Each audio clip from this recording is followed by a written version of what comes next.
ایک کمال کا میں آپ کو واقعہ سناتا ہوں. حضرت موسیٰ علیہ نبینا علیہ الصلوۃ والسلام کے دور کا واقعہ ہے. اللہ کریم نے آپ کو حکم دیا کہ اے موسیٰ فلاں علاقے میں جاؤ، میرے ایک ولی کا انتقال ہو گیا ہے، تو اس کا جا کر نماز جنازہ ادا کرو، غسل کفن کا انتظام کرو. آپ ادھر گئے، آپ نے جب غسل کفن کے لیے کوشش کی تو لوگ کہنے لگے آپ کدھر آ گئے، یہ تو بڑا گناہ گار، بڑا بدکار اور زمانے کا بیکار شخص ہے، آپ اس کا جنازہ پڑھنے آئے ہیں. بہرحال آپ نے وہ سارا کچھ کر دیا. پھر اللہ سے کہا کہ یا اللہ بندے تو یہ کہہ رہے ہیں تیرا نافرمان تھا، گناہ گار تھا، اور تو فرماتا ہے تیرا ولی. اللہ نے فرمایا موسیٰ بات یہ بندے بات تو صحیح کر رہے ہیں، یہ جو کہہ رہے ہیں نا یہ سب ٹھیک کہہ رہے ہیں، مگر بات یہ ہے کہ اس بندے نے مرنے سے پہلے جب اس کی وفات کا وقت قریب آیا نا تو 5 کلمات کے ذریعے اس نے مجھے پکارا. اے موسیٰ میں نے ان 5 کلموں کی وجہ سے اس کی مغفرت فرما دی. حضرت موسیٰ نے کہا یا اللہ مجھے 5 سینٹنس بتا دے، مجھے وہ 5 کلمات بتا دے کہ صدیاں گناہ کر کے اتنے بڑے گناہ گار کو صرف 5 کلموں کے لیے بخش دیا تو نے. اب ذرا ان 5 سینٹنس کی خوبصورتی، ڈیپتھ اور اللہ سے کنیکٹیوٹی سمجھیے گا. کاش یہ بات سمجھ آ جائے کہ توبہ کہتے کس کو ہیں، اللہ سے کنیکٹیوٹی کسے کہتے ہیں. ہم کانوں کو ہاتھ لگانا یا اللہ میری توبہ، ہمارے تو اسٹائل ہی دوسرے ہیں نا. توبہ کسی اور شے کا نام ہے. توبہ کے لیے کوئی بہت بڑا اہتمام کرنے کی ضرورت نہیں ہے، بس دل سے ایک بار پکارنے کی ضرورت ہے. سچی پکار ہو جائے، ایک بار سچی کنیکٹیوٹی ہو جائے، وہ کریم پچھلے سارے گناہ معاف فرما دیتا ہے. اس پتہ ہے گناہ گار نے وہ 5 جملے کیا کہے؟ وہ کہتا ہے اے اللہ تو جانتا ہے کہ میں نیکوں سے محبت کرتا ہوں اگرچہ خود نیک نہیں ہوں. ذرا سوچئے، میں خود نیک نہیں ہوں مگر تو جانتا ہے مجھے نیکوں سے پیار بڑا ہے. دوسرا سینٹنس کیا تھا؟ یا اللہ تو جانتا ہے میں گناہ گاروں سے بغض رکھتا ہوں، فاسقوں سے بغض رکھتا ہوں حالانکہ میں خود گناہ گار ہوں. سمجھ رہے بات کو؟ اپنے گناہوں کا اعتراف، اقبال جرم ہے. بندے کو کہو تو گناہ گار، بولتا ہے میں کدھر گناہ گار بھائی، مجھ سے بڑا تو نیکی کوئی. ہم تو پہلے یہی ماننے کے لیے تیار نہیں کہ میرے گناہ کتنے ہیں. اللہ کی بات دنیا سے چھپا لو، اللہ سے چھپتا نہیں کچھ. ادھر اقبال کریں، ادھر مانیں، ایکسیپٹ کریں. ہاں دنیا کی عدالت میں اگر ہم کہیں جا کے اپنا جرم ایکسیپٹ کر لیں سزا سنائی جاتی ہے. سبحان اللہ، میرے رب کی رحمت کے انداز ہی نرالے ہیں، اس کی عدالت کے دستور نرالے ہیں. کوئی سچے دل سے جا کے مان لینا یا اللہ میں سب سے بڑا گناہ گار، اس کی رحمت اس کی بخشش فرما دیتی ہے. اس نے کہا کیا کہا؟ یا اللہ ہوں بڑا گناہ گار، میں گناہ گاروں سے نفرت رکھتا ہوں مگر مولا خود بھی گناہ گار ہوں.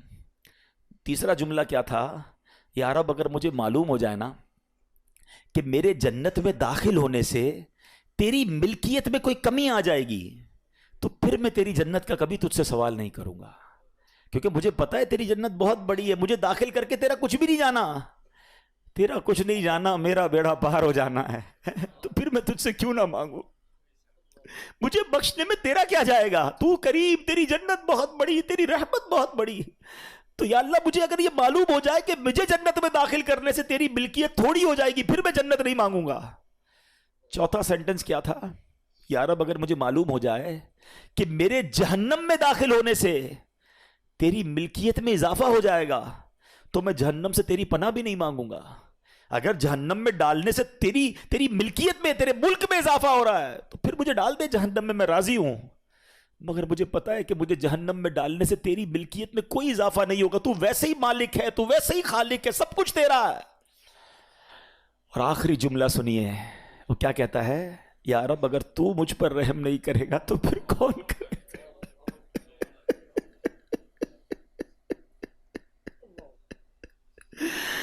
اگر اللہ رحم نہیں کرے گا تو کون کرے گا؟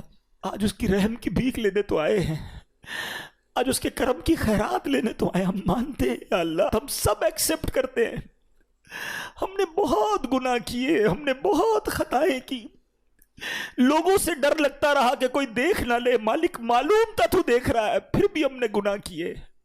دروازے بند کر کے گناہ کیے، لائٹ آف کر کے گناہ کیے، علاقے تبدیل کر کے گناہ کیے. ہم سب مانتے ہیں مولا، مگر یہ پتا ہے ہمیں بخش دے گا تو تیری رحمت میں کمی نہیں آئے گی، تیرا جائے گا کچھ نہیں. ہم بھی تیرے بندے ہیں، ہم بھی تیرے بندے ہیں، تیرے محبوب کے امتی ہیں مولا. تو رحم نہیں کرے گا تو کون رحم کرے گا؟ حاصل کریں. جب حضرت عبد الرحمن بن عوف کو ہوش آیا نا تو لوگوں نے کہا کہ آپ کی طبیعت کیسی ہے؟ تو آپ نے کہا کیا مجھ پر غشی طاری ہو گئی تھی؟ تو کہا جی تو کہتے ہیں بے شک میری بے ہوشی میں میرے پاس 2 فرشتے آئے اور کہنے لگے تم چلتے نہیں کہ ہم تمہیں خدا کی بارگاہ میں لے جائیں اور تمہارے بارے میں فیصلے لیے جائیں. دوسرے فرشتے نے کہا انہیں لوٹا دو, یہ ان افراد میں سے ہے جن کے لیے ان کی ماؤں کے پیٹ میں ہی سعادت مندی لکھ دی گئی تھی, اور ان قریب اللہ تعالیٰ ان کے ذریعے ان کی اولاد کو جب تک چاہے گا نفع دے گا. اس کے بعد آپ رضی اللہ تعالیٰ 1 مہینہ مزید زندہ رہے, اس کے بعد انتقال ہوا. تو پتہ چلا کہ آپ کی والدہ نے نماز پڑھی, اللہ سے مدد مانگی اور آپ کو اللہ نے ایک نئی زندگی عطا فرمائی. تو آپ اپنی زندگی میں اس پریکٹس کو آج اس آیت سے دیکھیں, ہم نے کرنا کیا ہے. ہم جب بیان میں آئیں تو صرف بیان نہیں سننا ہے, ہم نے اللہ نے مجھے کہا کیا ہے. ہم اس ٹاپک کو لے کے اسی لیے چل رہے ہیں نا کہ میرے رب نے ڈائریکٹلی مجھ سے کیا بات کی ہے. تو آج اس آیت میں یہ لیسن مل رہا ہے کہ جب کسی پرابلم میں ہیں, کلیمٹی میں ہیں, تو اللہ کی طرف جانا ہے اور نماز سے مدد چاہنی ہے. وَاسْتَعِينُوا بِالصَّبْرِ وَالصَّلَاةِ. اچھا اب آپ دیکھیں پیارے آقا کی نماز کی کیسی عادت تھی. بادل گرجتے تھے, آندھی چلتی تھی, کسی بری خبر کی اطلاع آ رہی ہوتی تھی, نبی پاک نماز کی طرف چلے جاتے. اچھا مجھے بتائیں نماز استسقاء کیا ہے؟ بارش نہیں ہو رہی ہے, پیارے آقا نماز پڑھا رہے ہیں. سورج گہن ہو رہا ہے, نبی پاک نماز پڑھا رہے ہیں. چاند گہن ہو رہا ہے, پیارے آقا نماز کی طرف. یعنی کس قدر اللہ کی طرف رجوع ہے. And whenever anything bad happen یا گوئنگ ٹو بیڈ ہیپن, ہونے والی لگ رہی ہے, کچھ بڑا ہونے والا ہے. ہمیں بھی تو خبریں آ رہی ہوتی ہے نا کہ بھائی کل بہت شدید بارش ہوگی, اللہ نہ کرے کوئی اور بری خبر ایکسپیکٹیشن ہے, آپ کو کاروبار میں کوئی ایسی خبر آنے کا ڈر ہے, یا آپ کی کوئی شپمنٹ جاری ہے, واٹ ایور آپ چاہتے ہیں ہر چیز بہتر ہو جائے. قرآن نے فارمولا دیا نا, وَاسْتَعِينُوا بِالصَّبْرِ وَالصَّلَاةِ. اللہ نے ڈائریکٹلی مجھے اور آپ کو کہا ہے. تو from now on words make your practice کہ میں نے انشاءاللہ نماز سے مدد لینی ہے. اور آپ اپنی آنکھوں سے دیکھیں گے اور آپ اللہ سے عرض بھی کریں کہ اللہ تو نہیں قرآن میں کہا ہے مدد لے, میں نے کھڑا ہو گیا نماز کے لیے. تو نماز سے آپ نے مدد لینی ہے. اچھا اب اس کے بعد آیت کا جو سیکنڈ پارٹ ہے کہ صبر سے بھی مدد لینی ہے. اور آگے کیا فرمایا, ان اللہ مع الصابرین, اللہ صابروں کے ساتھ ہے. سبحان اللہ. اس کا مطلب یہ ہوا کہ اللہ تعالیٰ اپنے علم و قدرت کے ساتھ ویسے تو ہر کسی کے ساتھ ہے, لیکن یہاں صبر کرنے والوں کا خاص ذکر اس لیے ہوا تاکہ انہیں معلوم ہو جائے کہ اللہ تعالیٰ ان کی مشکلات کو دور فرما دے گا. مگر کرنا کیا ہے؟ صبر کرنا ہے. اچھا اب صبر کے بارے میں 2 باتیں بڑی اہم ہیں کہ صبر نارملی ہم جب بھی صبر کے بارے میں سنتے ہیں تو صبر ہم کہتے ہیں یار تکلیف آئی ہے صبر کرو. یقیناً یہ بھی صبر ہے, مگر صبر کی ایک اور قسم بھی ہے جو اس سے بھی سپیریئر ہے, جو اس سے بھی افضل ہے. اور وہ کیا ہے؟ گناہ کے لیے دل چاہے, حرام کے لیے دل چاہے, نفسانی خواہشات برا کام کروانا چاہ رہی ہیں اور بندہ اس پر صبر کرے. یہ صبر جو ہے نا یہ شریعت کو اور محمود ہے اور بڑا افضل ہے کہ انسان کو جی چاہے کہ فلاں گناہ کرنا ہے مگر وہ اس پر صبر کرے. اور دوسرا صبر وہی ہے جو ہم جانتے ہیں کہ کوئی مصیبت آ جائے, کوئی آفت آ جائے, کوئی ہمارا اللہ نہ کرے کسی سے لڑائی ہو جائے, ہمیں کوئی برا بلا کہے, ہم اسے معاف کر دیں, صبر کریں. یا جسمانی تکلیف ہے, کاروبار میں پرابلم ہے, ہم اللہ کی رضا پر راضی رہیں. تو یہ 2 قسم کے صبر ہیں. اور جب کوئی بندہ صبر کرتا ہے نا تو قرآن و حدیث اور بزرگان دین کے اقوال سے میں اب آپ اس کے 10 فائدے بتانا چاہتا ہوں. میں کہتا جاؤں گا, آپ اللہ کے ذکر کی نیت سے سبحان اللہ بھی کہتے رہیں, جنت میں درخت بھی لگاتے رہیں. ٹھیک ہے. اللہ تعالیٰ صبر کرنے والوں کے ساتھ ہے.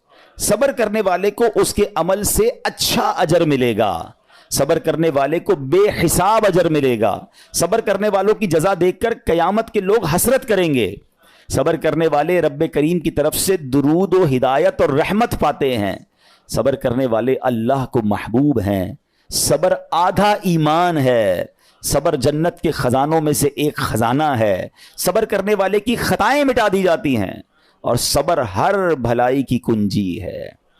اب آتے ہیں ان دونوں صبر کو تھوڑا سا ڈیفائن کرتے ہیں. ایک نفسانی خواہشات, گناہ کا جی چاہتا ہے, کیونکہ نفس ہے نا وہ تو ہر وقت موج مستی چاہتا ہے, وہ تو ہر وقت چاہتا ہے جناب بس یہ بھی کام کر لوں وہ بھی کر لوں. اب مجھے یہ دیکھنا ہے کہ میرا یہ کام اللہ کو راضی کرے گا یا رب کو ناراض کر دے گا. لیکن جو نفسانی خواہشات پر صبر کرتا ہے نا, گناہ سے اپنے آپ کو بچاتا ہے. قرآن کیا کہتا ہے؟ وَأَمَّا مَنْ خَافَ مَقَامَ رَبِّهِ وَنَهَى النَّفْسَ عَنِ الْهَوَىٰ فَإِنَّ الْجَنَّةَ هِيَ الْمَأْوَىٰ. اور رہا وہ جو اپنے رب کے حضور کھڑے ہونے سے ڈرا اور نفس کو خواہش سے روکا تو بے شک جنت ہی اس کا ٹھکانہ ہے. دل چاہ رہا ہے, شیطان کہہ رہا ہے کر لے, کوئی دیکھنے والا نہیں ہے, علاقہ بھی چینج کر لیا, شہر بھی تبدیل ہو گیا, nobody here to watch you, مگر اللہ دیکھ رہا ہے. اچھا نارملی اگر غور کریں گناہ کرتے کیوں ہیں؟ جتنے بھی گناہ ہیں, what ever the list of گناہ اٹھائیے, کوئی شراب پیتا ہے, کوئی بدکاری کرتا ہے, معاذ اللہ کوئی جوا کھیلتا ہے, کوئی جناب بے حیائی کرتا ہے, گندی چیزیں دیکھتا ہے یا جھوٹ بولتا ہے, واٹ ایور, ان تمام گناہوں میں تھوڑی سی لذت ہے, ٹیسٹ. ٹھیک ہے, غیبت میں بھی ٹیسٹ ہے, بلکہ کتابوں میں آیا کہ غیبت میں شراب سے بھی زیادہ مزہ ہے, جبھی تو بندہ چھوڑتا نہیں ہے. اچھا لیکن یہ تمام ٹیسٹ میں ایک بڑی اہم بات اب میں کہنے جا رہا ہوں. یہ بزرگ نے بڑی کمال کی ون لائنر ہمیں دے دیا ہے. وہ کہتے ہیں کبھی بھی لذت کے لیے گناہ مت کرنا, کیونکہ لذت ختم ہو جائے گی, گناہ کا جواب اور پنشمنٹ باقی رہ جائے گی. اب آپ اس فارمولے کو سامنے رکھیں کہ جب بھی ہم گناہ کرتے ہیں فیو منٹس یا فیو آورز کی ایک انجوائمنٹ ہے, آفٹر دیٹ انجوائمنٹ ختم, مگر اس کا جواب باقی ہے, عذاب باقی ہے, اللہ نہ کرے اللہ ناراض ہوا تو پنشمنٹ باقی ہے. تو کیا فرمایا, انجوائمنٹ کے لیے گناہ مت کرنا, انجوائمنٹ ختم ہو جائے گی, عذاب باقی رہ جائے گا. اور اگلا سینٹنس کتنا خوبصورت ہے, فرماتے ہیں کبھی بھی تکلیف کی وجہ سے نیکی مت چھوڑنا, تکلیف ختم ہو جائے گی, اجر باقی رہ جائے گا. اب مثال دیتا ہوں, اس کے 2-3 ایگزامپل سمجھیے. گناہ کی ایگزامپل تو آپ سمجھ گئے کہ کوئی بھی تھوڑی دیر کا گناہ کرتا ہے, لذت پاتا ہے, وہ گناہ ختم, عذاب باقی. اب نیکی میں کیا ہوتا ہے, فجر کے لیے اٹھنا, نیند آ رہی ہے, دل نہیں چاہ رہا, آپ اٹھے, آپ نے وضو کیا, فجر پڑھا, وہ اٹھنے کی تکلیف تو ختم ہو گئی نا, واپس سونا تو سو جائیے, مگر فجر کا اجر اور ثواب باقی رہ گیا ہے. رمضان کے روزے ڈیفیکلٹ ہیں, لیکن افطار کے بعد تکلیف ختم ہو جاتی ہے, ہم کھاتے پیتے ہیں, موج کرتے ہیں, مگر ثواب باقی رہ جاتا ہے. کبھی کبھی آپ کو کوئی مسجد میں بلاتا ہے, یار چلو بھائی بیان ہو رہا ہے, اجتماع ہو رہا ہے, کوئی نیکی کی بات ہو رہی ہے, نہیں یار دل نہیں چاہ رہا, آپ آ گئے, آدھے 1 گھنٹہ بیٹھے, پھر چلے گئے, وہ آپ کا جو ٹینشن تھا یا پریشر تھا وہ ختم ہو گیا, مگر ثواب باقی رہ گیا. تو اب اس فارمولے کو یاد رکھیے گا, جب بھی گناہ آپ کی طرف آئے نا, آپ سوچیں کتنی دیر کا فائدہ ہے, 1 گھنٹہ دوستوں کے ساتھ بیٹھوں گا, بری باتیں کروں گا, 2 گھنٹے فلم دیکھوں گا, 2 ڈھائی 3 گھنٹے, بس اس کے بعد جواب تو باقی ہے نا, قیامت تک اللہ کو جواب دینا پڑے گا. نہیں یار مجھے انجوائمنٹ کے لیے گناہ نہیں کرنا ہے. اور جب کوئی نیکی کا کام آئے اور آپ کو لگے یار دل نہیں چاہ رہا, مزہ نہیں آ رہا, بوریت ہوگی, چھوڑنا یار, تو بندہ سوچے کتنی دیر کی نیکی ہے, آدھے گھنٹے کی, 1 گھنٹے کی, بس 2 گھنٹے کی, اور ثواب باقی رہ جائے گا. Let's do it. اگر یہ بات سمجھ آ گئی نا آپ کو, تو انشاءاللہ دیکھیے گا گناہ سے بچنا اور نیکیاں کرنا آسان ہو جائے گا. تو اب کیا فرمایا قرآن نے کہ جس نے اپنے نفس کو روکا, کیا خوبصورت آیت ہے, وَأَمَّا مَنْ خَافَ مَقَامَ رَبِّهِ وَنَهَى النَّفْسَ عَنِ الْهَوَىٰ, اور رہا وہ جو اپنے رب کے حضور کھڑے ہونے سے ڈرا اور نفس کو خواہش سے روکا, تو بے شک جنت ہی اس کا ٹھکانہ ہے. اور ایک اور جگہ کمال سے فرمایا, وَلِمَنْ خَافَ مَقَامَ رَبِّهِ جَنَّتَانِ, مبارک ان کو جو اللہ سے ڈرتے ہیں نا, صبر کرتے ہیں, گناہ نہیں کرتے, رک جاتے ہیں. قرآن کہتا ہے جو اپنے رب کے حضور کھڑے ہونے سے ڈرے, اس کے لیے 2 جنتیں ہیں, 1 نہیں 2 جنتیں ہیں. سورہ رحمان کی آیت ہے. تو پتا چلا کہ نفس کو روکنا یہ آسان بھی نہیں ہے, ہاں دل بہت چاہتا ہے, مگر یہ صبر جو ہے نا, ان اللہ مع الصابرین کا جو معراج ہے, جو ٹاپ آف دا لسٹ صبر ہے, وہ یہ صبر ہے. اچھا اب آتے ہیں ایک اور صبر کی صورت, کہ اب آپ کو کسی نے غصہ دلا دیا, برا بھلا کہا, یا آپ کے مزاج کے خلاف بات ہو گئی, اب آپ نے روکنا ہے اپنے آپ کو. اب غصے کا اظہار نہیں کرنا, لڑائی نہیں کرنی, گالی کا جواب گالی, اینٹ کا جواب پتھر, انگریزی کا مقولہ ہے نا ٹٹ فور ٹیٹ, جیسے کو تیسا نہیں, یہ ہماری شریعت ہمیں نہیں سکھاتی. اچھا آج کل کسی کو کہو نا یار آپ کیوں یار لڑائی کر رہے ہیں, بھائی میں جواب نہ دوں تو لوگ سمجھیں گے کمزور آدمی ہوں, مجھے اپنا روب بھی تو رکھنا ہے, میں بھی تو پتہ چلے کون ہوں, اپنا بتاؤں تو صحیح کون ہوں. سچی بات پتہ ہے کیا ہے, جو ٹٹ فور ٹیٹ کرتا ہے, گالی کا جواب گالی سے دیتا ہے نا, وہ واقعی بتا دیتا ہے وہ کون ہے, وہ اپنا تعارف کروا رہا ہوتا ہے کہ یہ بھی ایسا ہے, میں بھی ویسا ہی ہوں. او بھائی. اچھا پھر ایک اور عجیب جملہ بڑا مشہور ہے آج کل, جناب ہم شریف کے ساتھ شریف ہیں, ہم بدماش کے ساتھ بدماش ہیں. مجھے آج تک سمجھ نہیں آئی یہ کون سا بٹن لگا ہوا ہے آپ کے اندر کہ شریف کے ساتھ آپ شریف ہو جاتے ہیں, بدماش آتا تو آپ بھی بدماش ہو جاتے ہیں. جناب والا, شریف آدمی شریف کے ساتھ بھی شریف ہوتا ہے, بدماش کے ساتھ بھی شریف ہوتا ہے. جب بھی تو وہ غلط آدمی اچھا ہوگا نا. نبی پاک علیہ الصلوۃ والسلام نے گالیاں سن کر دعائیں دی ہیں, پتھر برسانے والوں کو بھی دعائیں دی ہیں, مگر ہم تو تیار ہی رہتے ہیں, یار میں بتاؤں گا اس کو میں کون ہوں, 1 گالی دی ہے میں اب اس کے ساتھ پشتوں کو گالیاں دوں گا. تو پھر آپ بھی ویسے ہی ہو گئے نا جناب. حدیث پاک کیا ہے, ہو از مور اسٹرانگر, ہو از مور پاورفل. اللہ کے حبیب علیہ الصلوۃ والسلام فرماتے ہیں کہ بہادر وہ نہیں, یہ بخاری شریف کی حدیث ہے, بہادر وہ نہیں جو پہلوان اور دوسرے کو پچھاڑ دے, بلکہ بہادر وہ ہے جو غصے کے وقت اپنے آپ کو قابو میں رکھے. اصل بہادری یہ ہے. تو اگر آپ نے واقعی صبر سے مدد لینی ہے, ان اللہ مع الصابرین کا مجدہ لینا ہے, تو بدلے نہیں لینا ہے, معاف کرنا ہے. ذرا مل کر میرے ساتھ شب قدر کی دعا دہرائیے گا, اللہم انک عفو کریم تحب العفو فاعف عنی, اللہم انک عفو کریم تحب العفو فاعف عنی, اللہم انک عفو کریم تحب العفو فاعف عنی. واٹ از دا میننگ, اس دعا کا معنی کیا ہے؟ اللہم انک عفو, اے اللہ تو معاف کرنے والا ہے, تحب العفو, معافی کو پسند کرتا ہے, فاعف عنی, اللہ مجھے بھی معاف کر دے. ہم کیا کہہ رہے ہیں اللہ سے, اللہ مجھے معاف کر دے اور میرے سارے اگلے پچھلے گناہ معاف کر دے. مگر دیر از اے کوسچن, آپ نے معاف کر دیا سب کو؟ بندہ کہتا نہیں میں تو انتظار میں بیٹھا ہوں, میں تو موقع کی تلاش میں, بس موقع ملے پھر بتاؤں گا میں کون ہوں. ہاتھ میں آ نہیں رہا بندہ, ٹرائی کر رہا ہوں کسی جگہ آ جائے, بس کوئی اس کے پیسے ویسے آ جائیں, کوئی اس کا معاملہ میرے پاس آ جائے, بس پھر دیکھو کیا کرتا ہوں. بیٹھے اس انتظار میں بیٹھے بہت سارے لوگ, کمال ہے یار. یعنی دشمنیاں پالی ہوئی ہیں, رشتہ داریاں کاٹی ہوئی ہیں, دوستوں کے پاس جا نہیں رہے ہیں, میاں بیوی میں لڑائی ہے, ایک سوری کے لیے بیوی گھر بیٹھی ہے, وہ کہتی شوہر سوری کہہ دے تو میں آ جاؤں گی, شوہر کہتا ہے بیوی معافی مانگ لے تو میں لے آؤں گا. ارے بھائی کوئی بھی آگے بڑھ کے معافی کر لو بھائی, اللہ سے معافیاں مانگ رہے ہو, بندوں کو معاف کرنے کے لیے کوئی تیار نہیں ہے. مجھے خود بتائے نا یہ کیسی دعا ہے کہ اے اللہ تو مجھے معاف کر دے, میں نے کسی کو معاف نہیں کرنا. یہ بنتی ہے دعا؟ اللہ سے پتہ ہے کیا کہیں, اے اللہ میں نے بندہ ہو کر تیرے سارے بندوں کو معاف کر دیا ہے, تو سب سے بڑا معاف کرنے والا ہے نا, اللہ تو بھی مجھے معاف کر دے. Look at the way to talk, یہ مزہ ہے نا بات کرنے کا, پھر دعا کرنے کا لطف بھی آئے گا آپ کو. تو دشمنیاں نہ رکھیں, غصے پر قابو پائیں, معاف کریں. ایک حدیث سن لیجئے, لرزا دیتی ہے, ڈرا دیتی ہے. اللہ کے نبی علیہ السلام فرماتے ہیں جو رحم نہیں کرتا اس پر رحم نہیں کیا جاتا. حدیث کا خلاصہ ہے. اور جو معاف نہیں کرتا اسے معاف نہیں کیا جاتا. اب بتائیے ہم معاف کرتے ہیں, ہم رحم کرتے ہیں, ہم کہتے ہیں اللہ ہم پر رحم کرے, ہم کسی پر رحم نہ کریں. نہیں ہوگا رحم, پہلے اپنے اندر تو لائیے یہ باتیں. اب ایک آیت سنیے گا اس کے تحت ایک واقعہ, اور پھر میں بیان کو کنکلوڈ کرتا ہوں. اللہ کریم ارشاد فرماتا ہے الذین ينفقون فی السراء والضراء والکاظمین الغیظ والعافین عن الناس واللہ یحب المحسنین. قرآن میں رب فرماتا ہے جو خوشحالی اور تنگ دستی میں اللہ کی راہ میں خرچ کرتے ہیں. یہ بڑی خوبصورت بات ہے, یہ غریب اسلامی بھائیوں کے لیے بھی مدنی پھول ہے. امیر تو خرچ کرتا ہے نارملی, غریب خرچ نہیں کرتا اللہ کی راہ میں. ہمارے قبلہ مفتی قاسم صاحب نے تفسیر قرآن صراط الجنان میں ایک بڑی پیاری بات لکھی. آپ کہتے ہیں پوری دنیا کے امیروں کا سروے کر لینا, ان کی جو پیسے بڑھنے کی ایک وجہ یہ بھی ہوتی ہے کہ وہ کہیں نہ کہیں چیریٹی کر رہے ہوتے ہیں, مدد کر رہے ہوتے ہیں. وہ مدد اور وہ نیکی ان کے پیسے بڑھا رہی ہوتی ہے. اور پوری دنیا کے غریبوں کا سروے کریں تو ان میں سے بڑی تعداد وہ جو خرچ ہی نہیں کرتی ہے اللہ کی راہ میں. کہتے ہیں ہم کیا خرچ کریں, ہم تو غریب ہیں, ہم پر لوگ خرچ کریں. میں آپ کو فارمولہ دے رہا ہوں اور یہ قرآن سے دے رہا ہوں.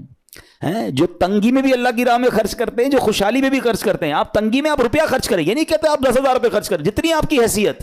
یہ کاروبار ہے, آپ 1 روپیہ دیں گے اور آئے گا, آپ 10 روپے دیں گے اور آپ کسی نہ کسی نیکی کے کام میں خرچ کرتے رہیں, آپ غربت سے باہر آ جائیں گے. If you want to take out yourself from that problem, آپ آئیں اللہ کی راہ میں خرچ کرنا شروع کریں. قرآن کہہ رہا ہے کہ جو تنگی اور خوشحالی میں اللہ کی راہ میں خرچ کرتے ہیں. اور اگلا پارٹ کتنا خوبصورت ہے, فرمایا والکاظمین الغیظ والعافین عن الناس, فرمایا اور غصہ پینے والے اور لوگوں سے درگزر کرنے والے. انعام کیا ہے, واللہ یحب المحسنین, اور اللہ نیک لوگوں سے محبت فرماتا ہے. اور پھر ہاں زندگی میں کلیمٹیز, پرابلم, بیماریاں, مشکلیں, قرآن خود کہتا ہے کہ من قریب تمہیں آزمائیں گے. کبھی بیماری آئے گی, کبھی بھوک آئے گی, کبھی مال کم ہو جائیں گے, کبھی ڈسٹربنس آئے گی, خوف آ جائے گا. تو بی ریڈی فار دیٹ, صبر کرنا ہے, کیونکہ اللہ نے فرمایا وبشر الصابرین, صبر کرنے والوں کے لیے خوشخبری ہے. تو اللہ کرے کہ یہ بات ہمیں سمجھ آ جائے اور ہم اس آیت پر عمل کرنے والے بن جائیں تو زندگی بڑی آسان ہو جائے گی. یہاں ایک میں عقیدے کی بات بھی کلیئرفائی کر دوں. کچھ لوگوں کو بعض اوقات کنفیوژن ہوتی ہے یا لوگ کنفیوژن کریٹ کرتے ہیں. مجھے ایک بات بتائیے گا کہ اللہ کیا کہہ رہا ہے, وَاسْتَعِينُوا بِالصَّبْرِ وَالصَّلَاةِ, اے ایمان والو صبر سے اور نماز سے مدد چاہو. کیا صبر اور نماز خدا ہیں؟ بتائیے, نہیں ہے نا, اللہ تو نہیں ہے. ہم صبر اور نماز کی عبادت تو نہیں کرتے. تو جب قرآن کہہ رہا ہے کہ صبر اور نماز سے مدد مانگو, تو غیر اللہ سے مدد مانگنے کا درس تو ہمیں قرآن دے رہا ہے. تو اس کا مطلب یہ ہوا کہ اللہ کے سوا کسی چیز سے یا کسی شخصیت سے مدد لینے کا مقصد یہ نہیں ہوتا کہ ہم اس کی عبادت کر رہے ہیں. اگر آج کے دور میں کوئی اللہ کے نبی سے کہتا ہے کہ یا رسول اللہ انظر حالنا, یا بھر دو جولی میری یا رسول اللہ, تو یہاں کوئی شرک کی بات نہیں ہے. کیوں کہ یہاں یہ نیت نہیں ہے کہ ہم ان کو خدا مان رہے ہیں, یا یہ بھی نیت نہیں ہے. ایک بات, ایک عقیدہ کلیئر کر دیتا ہوں. پوری دنیا میں عاشقان رسول کا یہی عقیدہ ہے کہ کوئی نبی, کوئی صحابی, کوئی ولی اپنی طرف سے کسی کو کچھ نہیں دے سکتا. وہ سب رب کے محتاج ہیں. اللہ کسی کا محتاج نہیں ہے. جو اللہ کا ہے وہ اس کا اپنا ہے. ہاں اللہ نے اپنے مخصوص بندوں کو کچھ عطائیں کی ہوئی ہیں, کچھ پاورز دیے ہوئے ہیں, وہ اللہ کی عطا سے اگر کسی کو تقسیم کرتے ہیں تو اس میں کوئی پرابلم نہیں ہے. قرآن کہہ رہا ہے اے ایمان والو صبر اور نماز سے مدد چاہو. یہاں ایک اور بات سمجھنی ہے. دنیاوی طور پہ بھی کیا ہوتا ہے کہ آپ کسی باس ہوتا ہے اپنے کسی مینیجر کو پاور آف اٹارنی دے دیتا ہے کہ یہ تمہارے پاس اس پراپرٹی کا پاور ہے,